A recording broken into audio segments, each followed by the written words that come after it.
आज की अहम तरीन खबरों में सबसे पहले इस्लामाबाद से आपके सामने रिपोर्ट करते हैं, जहां पर इलेक्शन कमीशन ऑफ पाकिस्तान को चौधरी साहब की तरफ से ये डायरेक्शन दे दी गई है कि अब पाकिस्तान तहरीक इंसाफ को असम्बलियों में से फारिग करना है, उनका नंबर कम से कम करना है और नून लीग को उन्हीं जगहों पर, उन्हीं सीटों पर जितवाकर उनकी तादाद को बढ़ाना है।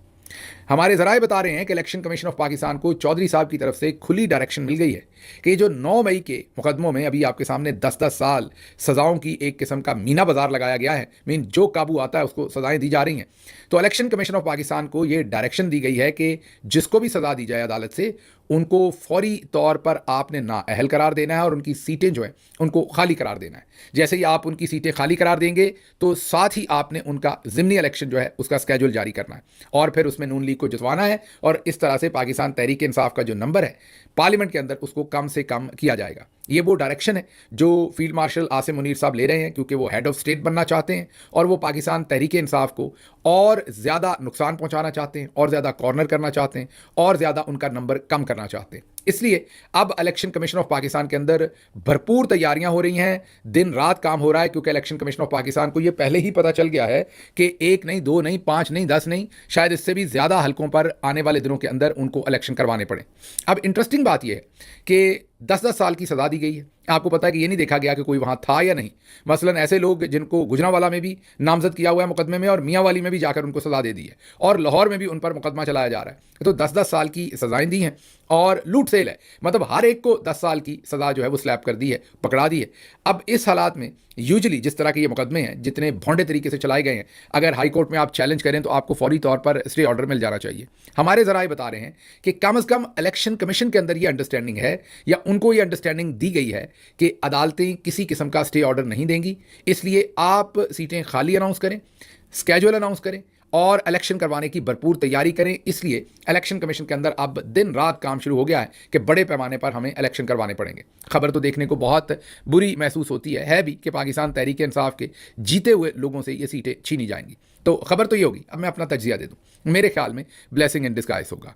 पाकिस्तान तहरीक इंसाफ के बेशतर असम्बलियों के अंदर जो मेंबरान बैठे हैं, आपने अभी तक देख लिया, मैं उन मेंबरान को बुरा या अच्छा नहीं कह रहा, जो ओवरऑल माहौल है, फील्ड मार्शल साहब ने जिस तरीके से हर चीज़ को काबू किया हुआ है, उसमें आप मुझे बताइए कि पंजाब में मेंबरान हूँ या फेडरल गवर्नमेंट में हूँ, चले केपी में तो गवर्नमेंट है, लेकिन फेडरल जो हमारी असम्बली है, मीन कौमी असम्बली, वहाँ पर हूँ, सेनेट में हूँ या पंजाब में हूँ, तो मुझे बताइए कि वहाँ पर हमने कौन सा कानून रोक लिया है, कौन सा कोई बहुत ही तगड़ा एहतजाज कर लिया है। तो इसलिए इमरान खान साहब की जो जेल में सख्तियां हैं वो तो बढ़ती जा रही हैं। हालांकि 8 फरवरी के बाद 2024 की बात कर रहे हैं, जितनी बड़ी तादाद में सीटें जीती गई, सब छीना छपटी करने के बावजूद भी पाकिस्तान तहरीक इंसाफ आज भी एक बहुत बड़ी पार्टी है, बहुत बड़ी हकीकत है जो असम्बली में बैठी हुई है। उसके बावजूद हम उस तरीके से अनफॉर्चुनेटली जो प्रोटेस्ट है या अपोजिशन है उसे पुट अप नहीं कर सके। तो इमरान खान साहब की जेल के हालात अब ये हैं कि उन्हें 22 घंटे के लिए अंदर रखा जाता है। उन्हें जेल में से बैठ के कहना पड़ता है कि मुल्क में कोई लॉ नहीं है, सिर्फ आसिम लॉ है। उन्हें जेल के अंदर से कहना पड़ता है कि मुझे 22 घंटे एक सेल में रखा जाता है। उन्हें जेल में से बताना पड़ता है कि उनका पानी जो वज़ू का दिया जाता है वो गंदा करके दिया जाता है ताकि वज़ू ना कर सकें। 7 महीने से उनके बेटों से मुलाकात नहीं हो सकी। तो ये जो सब कुछ मैं आपको बता रहा हूँ, इसमें आप बताइए कि अगर हमारे पास ये सीटें हों जहाँ पर हम पंजाब या हम कौमी असम्बली में हैं या ना हों, कितना बड़ा फ़र्क इमरान खान साहब के ट्रीटमेंट पर पड़ जाना है। जवाब है कोई नहीं। तो फिर इसका फ़ायदा या नुकसान होगा? अगर सवाल है अगला, मेरे ख्याल में तो फ़ायदा होगा। फ़ायदा इसलिए होगा कि अब जब दोस्तों को, क्योंकि अभी दोस्त किसी ना किसी काम तो लगे हुए हैं ना, मतलब असम्बली का इजलास होता है, वो वहाँ जाते हैं, फिर वहाँ जिंदाबाद होता है, मुर्दाबाद होता है, तो वहाँ पर बातचीत होती है, कभी कोई तकरीर करता है, कभी कोई वॉकआउट करता है, कभी कोई डेस्क पे जाता है, कुछ ना कुछ तो वहाँ चल रहा होता है। तो जिसको पंजाबी में कहते हैं, हमारे बहुत सारे दोस्त आरे लगे हुए हैं या कम्मे लगे हुए हैं। तो अब जब डी सीट कर दिया जाएगा और जाहिर है इलेक्शन जब अगला होगा तो हमारे लोगों को तो जीतने नहीं देना और नून लीग के लोगों को जीत कर या जितवा कर लाया जाएगा असम्बली के अंदर, तो हमारे ये जो दोस्त फारिग हो जाएंगे। मेरे ख्याल में फिर इनके पास वक्त भी ज़्यादा होगा इमरान खान साहब के केसेस में आने के लिए भी और एहतजाज करने के लिए भी। है तो ये सारे का सारा जुल्म गैर कानूनी, गैर आइनी जो होने जा रहा है, लेकिन मेरी समझ ये कहती है कि इससे पाकिस्तान तहरीक इंसाफ का जमात के तौर पर और इमरान खान साहब के ऊपर जो जुल्म सितम है उसमें कमी वाक़या हो सकेगी अगर हमने भरपूर एहतजाज पुटअप किया। तो मेरी जितनी नाकस अकल है वो ये कहती है कि दिखने में तो ये बहुत बुरा फैसला होगा जब सीटें छीनी जाएंगी, लेकिन शायद PTI को और इमरान खान साहब को इसका फ़ायदा हो, नुकसान होता हुआ मुझे नज़र नहीं आ रहा। इसलिए मैं इस फैसले से या ये जो कुछ भी करने जा रहे हैं इससे कोई इतना ज़्यादा खाइफ नहीं हूँ। आगे नुसरत जावेद साहब की खबर है, उनका तज्जिया है। वो कहते हैं, मैं खुद किसी को भी माइनस करने के खिलाफ हूं, लेकिन मैं ये कहने पर मजबूर हूं कि इस वक्त मुस्लिम लीग नून माइनस नवाज शरीफ कर चुकी है और तहरीक इंसाफ को इसी रास्ते पर धकेला जा रहा है कि अब वो इमरान खान को भी माइनस कर दें या उनको इमरान खान को माइनस करना होगा। ये नुसरत जावेद साहब का तज्जिया है जो मैंने आपके सामने रखा है। अब आप इस तज्जिए को जो पहली खबर है उसके साथ मिलाकर पढ़ें तो आपको समझ आएगी, और जो मैं तज्जिया दे रहा हूं कि इसमें फ़ायदा होगा, शॉर्ट रन में तो नुकसान नज़र आ रहा होगा, लॉन्ग रन में फ़ायदा होगा, क्योंकि एहतजाज के अंदर मुझे ज़्यादा जान पड़ती हुई लगेगी। जो दोस्त कहीं ना कहीं बहुत मसरूफ़ हैं वो भी वेले हो जाएंगे हमारी तरह, और फिर वो भी जद्दोजहद और जो प्रोटेस्ट है उसी की तरफ ज़्यादा तवज्जो देंगे। अगली खबर इसी से रिलेटेड है, इलेक्शन कमीशन से। काजी फायज ईसा इस वक्त मौसम गर्मा की छुट्टियां मनाने यूरोप में हैं और वहां से वापस आना चाहते हैं गालिबन ज़राए के मुताबिक 20 अगस्त को। अब स्टोरी जो है वो जाहिद गशकोरी दे रहे हैं, इससे पहले भी कुछ दोस्तों ने ये स्टोरी शेयर कर रखी है। ये स्पेसिफिक के शायद काजी फायज ईसा साहब को कोई अहम जिम्मेदारी हुकूमती। अब बताया ये जा रहा है कि जो अगली आइन के अंदर तरमीम हो रही है, 27वीं तरमीम, उसमें शायद एक अलग आइनी अदालत बना दी जाएगी। इस वक्त तो आइनी बेंच है, प्रोग्राम शायद ये है कि सुप्रीम कोर्ट ही एक अलग बना दी जाए, मीन आइनी सुप्रीम कोर्ट, और उसके जो हेड होंगे वो शायद काजी फायज ईसा को लगाने के बारे में सोचा जा रहा है। एक ज़रा ये कह रहे हैं, ये ज़ाहिर है कोई उस तरह से 100% मुसद्दका खबर नहीं है, लेकिन बहुत ही रिलायबल लोग इस चीज़ के ऊपर बातचीत कर रहे हैं। और दूसरा इसके अंदर पहलू ये देखा जा रहा है कि शायद उन्हें चीफ इलेक्शन कमिश्नर लगा दिया जाए। वैसे दोनों कामों के लिए ही वो सूटेबल होंगे। जितने काजी साहब गंदे पर गंदे हैं, उनको जो भी काम चौधरी निज़ामुद्दीन देंगे वो पूरी बेशर्मी के साथ उसे अंजाम देंगे। और जो भी अच्छा, फिर इसमें जाहिद गशकोरी साहब तजिया कर रहे थे कि देखना ये होगा कि काजी साहब ये पोजीशन लेंगे या नहीं लेंगे। मैं आपको यकीन से बता सकता हूं कि काजी साहब को आप कहीं पीएन की पोजीशन भी देंगे तो वो भी ले लेंगे। वो बिल्कुल भी असूल पसंद नहीं है, ना ही उनकी कोई इंटेग्रिटी है। उनके हत्थे जो चढ़ा वो ले लेंगे, जो उन्हें पोजीशन मिली वो ले लेंगे, और जितना गंदा काम भी उन्हें दिया गया वो उसे सर अंजाम देंगे। तो ये काजी साहब से रिलेटेड अब सूरत हाल जो है ये देखते हैं आने वाले दिनों में क्या डेवलप होती है। अगली खबर जो है वो सेनेट की जो टिकटें थी और इमरान खान साहब के फैसले।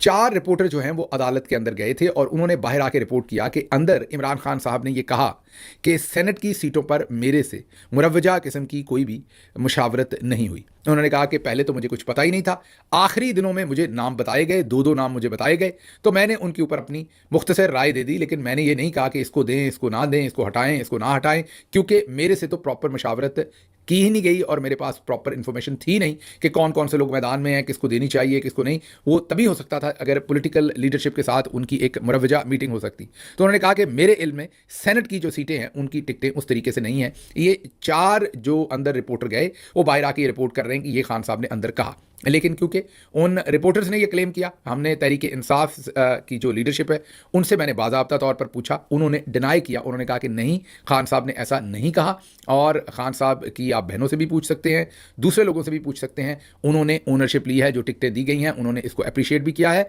और ओनरशिप भी ली है। ये मुझे लीडरशिप की तरफ से बताया गया। आने वाले दिनों में जाहिर है ये चीज़ क्लियर हो जाएगी, क्योंकि अगर जो रिपोर्टर्स बता रहे हैं वो दुरुस्त है तो फिर तो ये बहुत ही गंभीर मसला है, और अगर जो लीडरशिप से पता चला है वो दुरुस्त है तो फिर तो मसला ही कोई नहीं है। फिर तो जो सीटें जैसे हुई उनकी इजाज़त के साथ हुई, फिर हमें और किसी और को भी कोई उसमें मसला होना ही नहीं चाहिए। लेकिन जो रिपोर्टर्स रिपोर्ट कर रहे हैं अगर उसमें ज़रा सी भी सच्चाई है तो फिर मामला जो हैं वो इस सिमत भी बहुत गंभीर और परेशान को नज़र आ रहे हैं, जो कि नहीं होने चाहिए थे।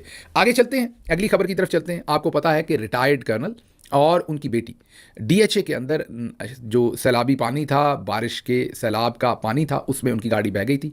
उसके बाद उनकी और उनकी बेटी की मैयत लाश जो है वो तकरीबन कोई 50-60 घंटे के बाद दरियाए सवां से जाके मिली।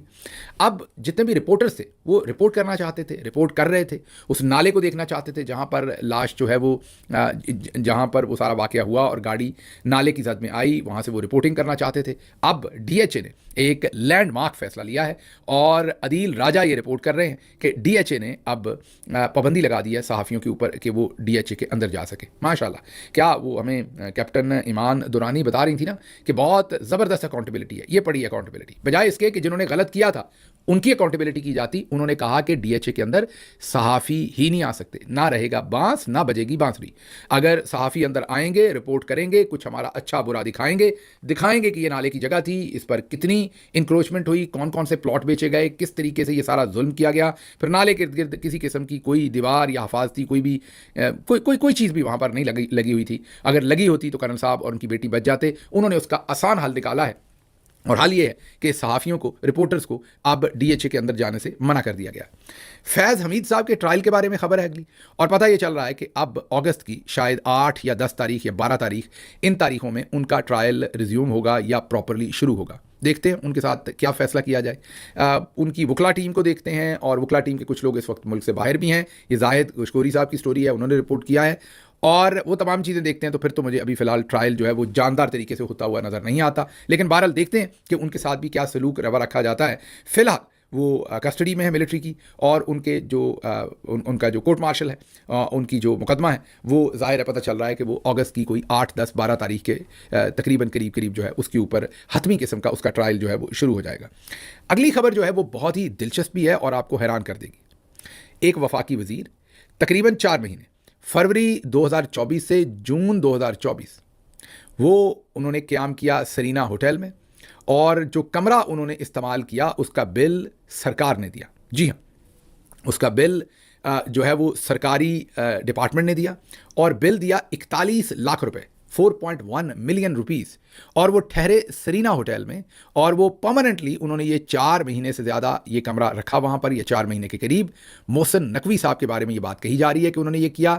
जाहिद गशकोरी साहब की ये स्टोरी है, उन्होंने ये स्टोरी ब्रेक की है, और ये बताया है कि अब ऑडिट पैरा इस पर लग गए हैं, और ये जो सरकारी इदारा है जिन्होंने वज़ीर साहब के लिए 41 लाख रुपए अदा किए हैं, उनसे अब पूछा जा रहा है कि एक वफाकी वज़ीर, शायद अब उनके पास मेरा ख्याल रेजिडेंस भी होगी। ये वैसे बड़ी हैरान कुन बात है, इस्लामाबाद के अंदर तो वो वफाकी वज़ीर दाखिला हैं, तो उनके पास रेजिडेंस है वहाँ पर, जो मिनिस्टर्स इनक्लेव है वहाँ पर उनके लिए घर होगा, और वो उनकी कस्टडी में भी होगा, कब्जे में भी होगा।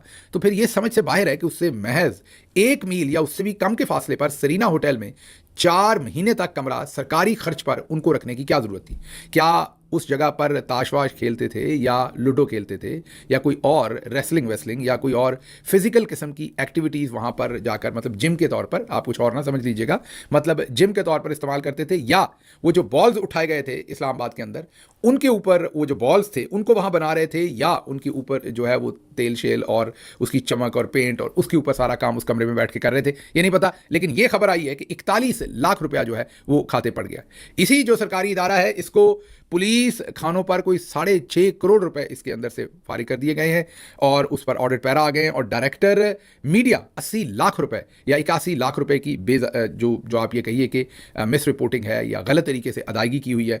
कोस्टर्स किराए पर लेकर 2.25 करोड़ रुपए वहाँ उड़ाए गए हैं। मीडिया कंपनीज, ये बड़ी इंपॉर्टेंट बात है, मीडिया कंपनीज ने सरकार के पैसे देने थे, क्रिकेटिंग जो राइट्स उनके पास होते हैं या दिखाते हैं, 5.25 अरब, जी हाँ 5 अरब 30 करोड़ रुपए उनसे वसूल करने थे, जो कि नहीं किए गए। ये भी इसके अंदर बेज़ाब्तगी सामने आई है। इसमें जियो टीवी का नाम लिया जा रहा है, ARY का नाम लिया जा रहा है, और भी तकरीबन 1 दर्जन के करीब इदारे हैं ऐसे जिनसे ये 5.25 अरब रुपए की रिकवरी करनी थी, जो कि नहीं की गई। क्रेडिट टू जाहिद गशकोरी, ये उनकी खबर थी जो हमने आपके सामने रखी है। ये एक वीडियो है, ये हम आपको वीडियो सही तरीके से तो दिखा नहीं सकते, क्योंकि फिर इसके अंदर थोड़ा क्या काफ़ी ज़्यादा वायलेंस है, लेकिन आपको ये बता दें कि ये वफाकी वज़ीर बराए सकाफ़त के PA हैं, और ये वहाँ पर एक दर्जा चहारम का जो मुलाज़म है बेचारा, चाय वाय लाता होगा, उसको ये PA साहब जो है थप्पड़ों की बारिश कर रहे हैं, उसके ऊपर जुल्म का बाजार गर्म किया हुआ है, और उसको ऐसे पीट रहे हैं जैसे कि बॉक्सिंग के रिंग में हूँ, और दूसरी तरफ कोई माड़ा बॉक्सर इनके काबू आ गया हो और उसको मुक्के पे मुक्का मार रहे हो, और वो बेचारा आगे से चुप करके थप्पड़ पर थप्पड़ खा रहा है, और PA साहब थप्पड़ पर थप्पड़ मार रहे हैं। अब आप ये सोचिए कि अगर PA की हालत ये है, तो वज़ीर साहब की हालत क्या होगी? अगर उनको मौका मिले तो वो किस तरह का जुल्म करेंगे, ये आप खुद ही सोच लीजिए। मुझे कुछ ज़्यादा इसमें कहने की ज़रूरत नहीं है। बहुत ही शर्मनाक ये वीडियो है, और इसके खिलाफ कार्रवाई होनी चाहिए इस शख्स के खिलाफ जिसने ये जुल्म किया है। अगली और आखिरी खबर आपके सामने रखेंगे, और वो है कि टास पर जो भी मेंबर हमें मिला वो हमारा नहीं है, बल्कि PTI का हक था। आज भी अगर असल हकदार को सीट दी जाए तो हम छोड़ने को तैयार हैं। ये स्टेटमेंट है एमल वली, ये ANP के एमल वली हैं, रूहे रवा हैं। लेकिन इसमें एक बात समझ नहीं आई, बात तो उन्होंने बड़ी अखलाकी की है, बात तो बड़ी उम्दा की है कि ये जो टास्क पर हमें मेंबर मिला है ये हमारा नहीं है, असल मालिक इसका PTI है, अगर उनको दिया जाए तो हम ये सीट वापस करने को तैयार हैं।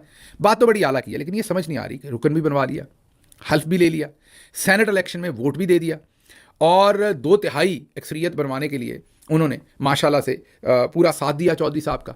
और अब एमल वली साहब को असूल पसंदी भी मेरा मतलब है याद आ रही है। तो दोनों तरफ पता नहीं कैसे खेल लेते हैं ये।